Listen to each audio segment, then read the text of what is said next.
ఈ కార్యక్రమం ఈ తట్టుబంతా కూడా ఆయన చేతుల్లో జరిగింది.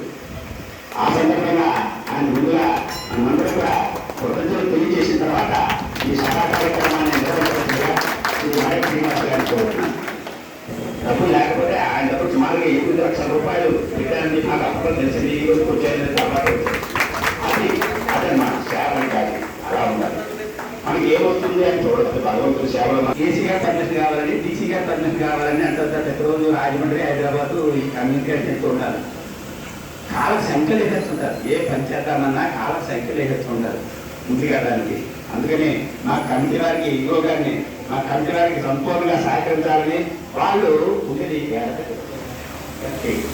ఎన్నాళ్ళు ఈ పుణ్యతలోనూ నేను శాశ్వత పని చేశాము అనేటువంటి క్రెడిబిలిటీ వాళ్ళు ఉన్నారు.